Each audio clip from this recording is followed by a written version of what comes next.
మా అన్నయ్య బర్త్డే మా డైరెక్టర్ గారికి అన్నయ్య పూరి గారికి జన్మదిన శుభాకాంక్షలు తెలియజేసుకుంటున్నా. ఈ సంవత్సరం ఆయన నన్ను చాలా హైయెస్ట్ స్టేజ్కి ఎదగబెట్టారు. ఎందుకనంటే 3 days క్రితమే షెడ్యూల్ ఫినిష్ చేసుకొని వచ్చాం.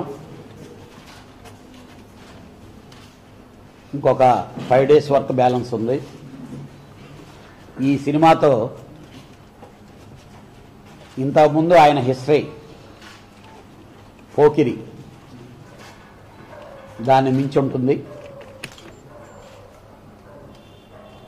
200% రెవెన్యూ కూడా దాన్ని మించే ఉంటుంది. అంత గొప్ప సినిమా నాకు తీసిపెట్టి నాకే కష్టమో తెలియనీయకుండా వాళ్ళేదో 400 kilometers జర్నీ చేస్తుంటే నేను వస్తానని అంటాను. ఎందుకన్నా ఏజ్ అయిపోయింది నీకు, నువ్వు ప్రశాంతంగా రూమ్లో కూర్చొని రిలాక్స్ అవ్వంటూ సరదాగా నవ్వుతూ చెప్తూ, నీ తమ్ముడు ఉన్నాడు, వెంకటేశ్వరరావు ఉన్నాడు, చూసుకుంటాడు చాలని ఏ కష్టమో తెలియనీయకుండా ఈరోజు ఆయన ఆ సినిమాని తీసిన పాటలు కానీ యాక్షన్ ఎపిసోడ్స్ కానీ సినిమాని కానీ చూపించిన తర్వాత ఇంత పెద్ద సినిమా నేను తీశానా అనే విధంగా నాకు ఇన్ని సినిమాల తర్వాత అంత ఫీలింగ్ నాకు ఇచ్చినటువంటి అన్నయ్యకి ఏమీ నేను రుణం తీర్చుకోగలను నాకు తెలీదు. డెఫినెట్గా ఆ భగవంతుడు కళ్యాణ్ నాకు చాలా బాగా చేశాడు అనే విధంగా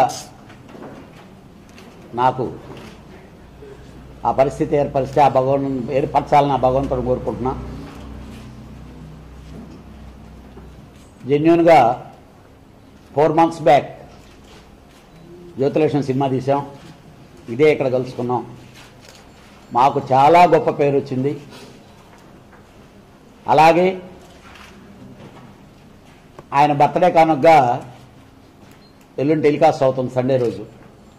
రియల్గా టెలికాస్ట్ అవుతుందంటే ఎంతో మంది ఫోన్లు చేసే, సార్ చాలా మంచి సినిమా మళ్ళీ టీవీలో వస్తుంది మేము చూస్తామని చెప్తుంటే వీ ఫీల్ ప్రౌడ్, హ్యాపీ. మళ్ళీ మళ్ళీ మళ్ళీ సినిమా నేను హ్యాపీగా ఎంజాయ్ చేస్తూ సినిమా తీయాలంటే పూరి అన్నయ్య కంటిన్యూస్గా నువ్వు సినిమాలు తీస్తుంటే నేను ఇంకా ఏ సినిమా చేయకుండా ఆయనతోనే జర్నీ హ్యాపీగా ఎంజాయ్ చేస్తూ డెఫినెట్గా నేనేదో ఒక గోల్తో రీచ్ అయ్యి స్టార్ట్ అయ్యాను. ఆ గోల్ని రీచ్ అవ్వగలననే నమ్మకం నాకు ఉంది. సాయిబాబా దయ వల్ల డెఫినెట్గా అలాంటి సినిమాలు ఇంకా ఇంకా ఇంకా ఆయనతో చేయాలని చెప్పి మనస్ఫూర్తిగా కోరుకుంటూ ఈ బర్త్డే శుభ సందర్భంలో దేవుడు ఆయనకి ఆరోగ్యాలు సకల సౌకర్యాలు కలగజేస్తూ ఇలాగే ఉత్సాహంగా ఆడుతూ పాడుతూ ఏ ప్రొడ్యూసర్కి కష్టం తెలియనీయకుండా కష్టం రానియకుండా సినిమాలు చేసి పెడుతూ ఉండాలని భగవాన్ని ప్రార్థిస్తున్నాను. సినిమా ఆల్మోస్ట్ కంప్లీట్ అయిపోయింది. 2-3 రోజుల వర్క్ మాత్రం బ్యాలెన్స్ ఉన్నది. అమ్మా నాన్న తమిళమ్మాయి సినిమా తర్వాత నేను చేసిన ఆ కైండ్ ఆఫ్ సినిమా ఇది. మదర్ సెంటిమెంట్ ఉన్న సినిమా ఇది. అంటే ఇన్ని రోజుల తర్వాత నాకు ఇలాంటి సెంటిమెంట్ స్టోరీ చేయడం నాకు కొత్తగా ఉంది అండ్ ఇంట్రెస్టింగ్గా ఉంది. అండ్ సినిమా కూడా చాలా చాలా బాగా వచ్చింది. వరుణ్ ఫస్ట్ టైం వర్క్ చేయడం వరుణ్తో చాలా బాగా చేశాడు. వరుణ్ చాలా పెద్ద హీరో అవుతాడు, చాలా పెద్ద స్టార్ అవుతాడు. నాగబాబు గారు గర్వంగా ఫీల్ అయ్యేలా చేస్తాడు. చాలా జెన్యూన్గా ఉంటుంది వరుణ్ యాక్టింగ్. నేను వెరీ హ్యాపీ. అన్నీ కూడా సీన్లో ఈ చూశాడు మొత్తం అన్నీ. ఎంత పొడుగున్నా కుర్రాళ్ళలో కొద్దిగా ఇన్నోసెన్స్ ఉంటుంది అండ్ అది బిగ్ టైం వర్కౌట్ అవుతుంది, అందరికి నచ్చుతాడు. సో అలాగే ఈ సినిమాలో దిశ అని ఒక హీరోయిన్ పరిచయం చేస్తున్నాం. సో సినిమా అయితే ఇంకా అయిపోతుంది. ఆ తర్వాత రిలీజ్ ఎప్పుడు అన్నది ప్రొడ్యూసర్ గారు ఆయన డిసైడ్ చేస్తారు. సో సో ఇది మా సినిమా కార్యక్రమం. కళ్యాణ్ గారి సీన్లు అన్నీ చూసిన తర్వాత టైటిల్ మార్దామా ఇంకేదన్నా మా అని ఆయన ఏదో ఆయన అన్నారు. సినిమా చూస్తే లోపల కూడా బాగా చూస్తే కరెక్ట్ అనమాట. బట్ సినిమా లోపల టైటిల్తో రిలీజ్ అవసరం లేదు, త్వరలో ప్రాక్టీస్. లోఫర్ అనే ఫ్లేవర్ మాత్రం ఉంటుంది. రెండుసార్లు హిందీలో వచ్చింది, పెద్ద హిట్. సినిమాకి కరెక్ట్ యాప్ట్ టైటిల్. బట్ ఒకటి, నేను సినిమా చూసిన తర్వాత ఆ ఫీలింగ్ కంటే కూడా జనాలు చూసిన తర్వాత ఆ ఫీల్ అవ్వాలని నేను అన్నయ్య రిక్వెస్ట్ చేశా, ఇంకో టైటిల్ అనుకుందామా అని. లోపల టైటిల్ మార్చాలని రామ్ గోపాల్ వర్మ గారు ఈయన నేను 2 రోజుల నుంచి బుర్ర తినేస్తున్నారు యాక్చువల్గా.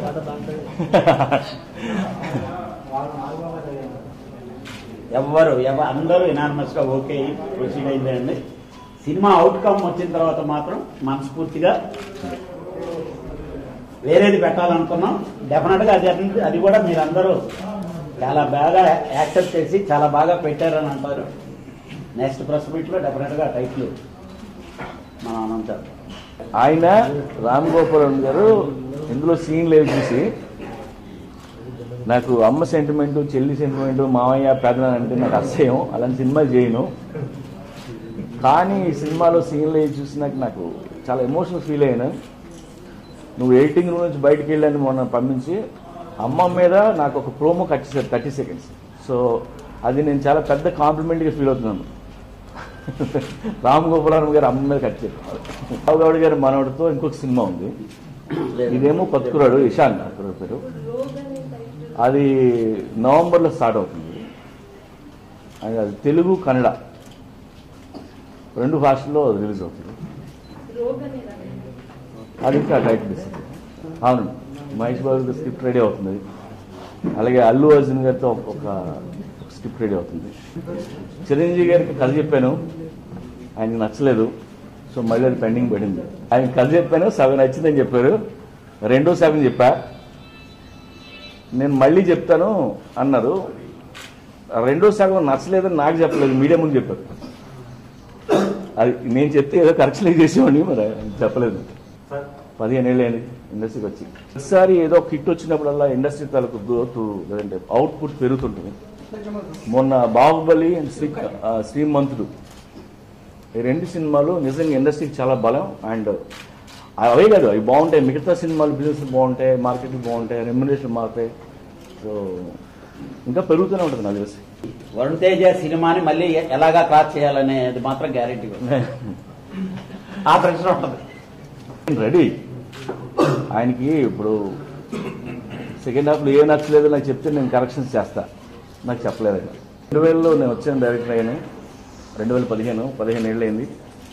15 ఏళ్ళలో 30 సినిమాలు తీసుకుంటాను నేను. సో నాకు ఇప్పుడు వర్క్ చేయాలని ఉంటుంది. నా లైఫ్లో ఏదైనా టెన్షన్ ఏదంటే నెల ఖాళీ అయిపోతే ఏం చేయాలని, అదొకటే టెన్షన్ నాకు తప్ప ఏ సినిమా ఏం చేయాలని టెన్షన్ ఎప్పుడు ఉండదు. ఫస్ట్ ఫిల్మ్ డైరెక్ట్ చేసినప్పుడు మా ప్రొడ్యూసర్ త్రివిక్రమ గారు, ఆయనకి ఫస్ట్ టైం అవున కొత్త డైరెక్టర్ పెట్టుకున్నాడు ఆయన. సో వీడు ఎలా తీస్తాడు కళ్యాణ్తో అనే టెన్షన్ ఆయనకు ఉంటుంది. సో ఫస్ట్ డే షూటింగ్ అయిపోగానే దూరం నుంచి కూర్చొని చూస్తున్నాడు. అలా ప్యాకప్ పనిగా నేను దగ్గరికి వచ్చి హక్ చేసుకొని, నువ్వు లైఫ్లో 50 సినిమాలు చూస్తా పోవని చెప్పాడు. సో ఆయన బ్లెస్సింగ్స్తో ఆల్రెడీ 30 తీసాను, ఇంకో 20 తీస్తే నా టార్గెట్ కంప్లీట్ అవుతుంది. ఈ రోజుల్లో 100 అంటే అది దాసు గారు వాళ్ళు ఈ రోజుల్లో చేయలేము. మనోహర్ అని ప్రొడ్యూసర్ గారు ఉన్నారు, వాడు అన్నయ్య అబ్బాయి. వాడు తెలుగులో మహాత్మా అని సినిమా తీశారు, మహాత్మా సినిమా తీశారు కృష్ణవంశీ గారితో. యా, వాళ్ళ అన్నగారు అబ్బాయి. And very good actor, training అది తీసుకున్నాడు. సో నవంబర్లో స్టార్ట్ అవుతుంది. ప్లస్ సార్ లేడీస్ అంటే ఎప్పుడు ఇష్టమే, లేడీస్ని ఎప్పుడు వదలలేదు నేను. నా ప్రతి సినిమాలో హీరోయిన్కి మంచి క్యారెక్టర్లు ఉంటాయి. నా ప్రతి సినిమాలో లేడీస్ కూడా ఏదో వర్క్ చేసుకుంటా, వర్కింగ్ ఉమెన్ చూపిస్తుంటాను. అండ్ ఈ సినిమాలో హీరోయిన్లు కూడా ఎక్కువ ఎక్స్పోజ్ చేయను, నేను ప్రతి సినిమా నుంచి చేస్తున్నాను. మీరు బదిలీలో క్యారెక్టర్లు తీసుకోండి, ఇట్లు 7 తీసుకోండి, అమ్మానాన్న తమ్ముళ్ళమ్మాయి కావచ్చు, రచన కావచ్చు, నేను ఎప్పుడూ లేడీస్ని రెస్పెక్ట్గా చూపిస్తాను. అయితే మధ్యలో ఏమే వస్తాయని అనడం వల్ల వీడికి లేడీస్ అంటే రెస్పెక్ట్ లేదు, అనేది మీకు అనిపిస్తుంటుంది అంతే. మనం ఒకసారి సారీ హీరోలు ఫోన్ చేయండి రోజులు ఉంటాయి, అలాంటప్పుడు మళ్ళీ చిన్న సినిమా చేసుకోవాల్సిందే. సో మనం సినిమా చేయడం ఆపకూడదు, ఎవరు ఉంటే వాళ్ళతో. Baahubali kind of cinema. Boss నేను ఎప్పుడు బాహుబలి కావాలంటే 100 రూపాయలు పెట్టి చూడడం ఈజీ, దాన్ని చేయడం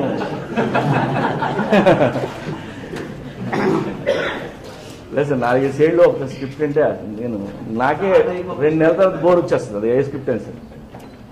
సో అది చూడటమే బెటర్. నెక్స్ట్ ఇయర్ ఉండొచ్చండి, మొన్నే ఏది జరుగుతుంది ఉంటే నెక్స్ట్ ఇయర్ ఉండొచ్చు. మధ్య కొద్దిగా ఇండస్ట్రీ పొజిషన్ సరిగ్గా బాగాక శాటిలైట్ లైఫ్ అనక చిన్న సినిమాలు స్టార్ట్ చేస్తే, సో అందుకని ఆగింది.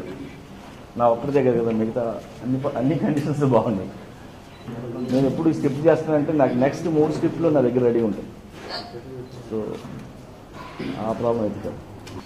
2 ఏళ్ళు స్క్రిప్ట్ చేసి ఇంకో 2 ఏళ్ళు షూటింగ్ చేస్తే మంచిది చేస్తానా లేదా అనేది లేదు. బట్ నేను చేసే సినిమా కంటే నా స్క్రిప్ట్ కంటే 2 సంవత్సరాల టైంకి నాకు చాలా వాల్యుబుల్ అని నేను అనుకుంటాను. సో నేను అందుకని టైం వేస్ట్ చేసుకోను. నాదే కాదు, మిగతా అందరి టైం వేస్ట్ అవుతుంది కదా. పక్క మాస్ క్యారెక్టర్ డైనమిక్గా ఉంటుంది. బిజినెస్ మ్యాన్ ఆ డైలాగ్ వేరు, ఫ్యామిలీ స్టోరీ అన్నప్పుడు డైలాగ్ ఇంకోలాగా ఉంటాయి. ఇప్పుడు ఎక్కడికి వెళ్తున్నా గ్యాంగ్స్టర్లు తగిలితే డైలాగులు ఒకలా ఉంటాయి, పెద్దన్న మామయ్య తగిలితే ఒకలా ఉంటాయి, వాళ్ళకి వార్నింగ్ ఇవ్వలేం కదా. సో సరే ఇంట్లో సో బట్ ఇప్పుడు చేస్తున్న సినిమా మాత్రం యాజ్ స్క్రిప్ట్ రైటర్గా నేను చాలా హ్యాపీగా ఫీల్ అయిన సినిమా. నాకు సినిమాలు చేయడం ఇష్టమే. సో ఆ టైంలో ఎవరు ఖాళీ ఉంటే వాళ్ళతో చేస్తా, పెద్ద హీరో కావచ్చు, చిన్న హీరో కావచ్చు, ఎవరు లేకపోతే కొత్త వాళ్ళతో చేస్తా. సో నేను ఆపడం ఇస్తూ ఉంటాను నాకు అంతే. అలాగే ఈ సినిమా తర్వాత పెద్ద సినిమా మళ్ళీ చేయాలి, నేను ఎవరి కోసం వెయిట్ చేయడం కూడా ఇదే కథ ఇదే అంత ముందు రాసిన కథ, ఇంతకంటే ముందు రాసిన కథ ఫైనల్గా వరండి ఇంట్లో వెయిట్ చేయలేదు సార్. అన్నీ కొత్త. రేవతి గారు మదర్, పోసాని కృష్ణమూర్తి గారు ఫాదర్. పోకిరి సినిమా టైటిల్ మీకు బ్యాడ్ ఉండొచ్చు. పోలీస్ అకాడమీలో ఐపీఎస్ ఆఫీసర్లు అందరికీ ఎవ్రీ ఇయర్ ఇప్పటికీ లాస్ట్ 10 years నుంచి చూపిస్తున్నారు. సో ఈవెన్ బిజినెస్ మ్యాన్ కూడా MBA క్లాసుల్లో దాని మోటివేషనల్ క్లాసులు వాడుతున్నారు. అని అశోక్ తేజ మదర్ సాంగ్, ఇందులో మదర్ సాంగ్ ఉంది ఈ సినిమాలో.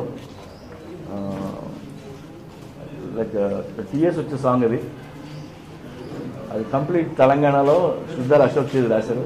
అండ్ చాలా మంచి సాంగ్ ఇది. And Sunil Kashyap is the music director. ఏం చేయండి దొంగేదో, మనం ఎవరికి టిప్పులు ఇవ్వాల్సిన అవసరం లేదు, కొటేషన్ చెప్పాల్సిన అవసరం లేదు. లైఫ్ అందరు సరదా తెచ్చేస్తుంది, అందరికీ ఎవరికైనా అర్థమైపోద్ది. ఒకవేళ మనం చెప్పినా వాళ్ళకి నచ్చదు కూడా, ఎక్కడ కూడా. అండ్ నేను ఎప్పుడు నమ్ముతాను, మనందరికీ తెలియని ఫిలాసఫీ ఏ బైబిల్లో భగవద్గీతలో కూడా ఉంటుంది, నాకు తెలుసు, అందరికీ తెలుసు, మనం పాటించాం అంతే. ఇప్పుడు ఎవరన్నా ఏదైనా స్వామీజీ చెప్తుంటే మనకు తెలియదు ఏం చెప్తారా, మనకు తెలిసిందే మాట్లాడుతుంటాడు. కాకపోతే ఆవిడ మనకి ఏదో టైం ఖాళీగా ఉంటే అడితే వింటుంటాం.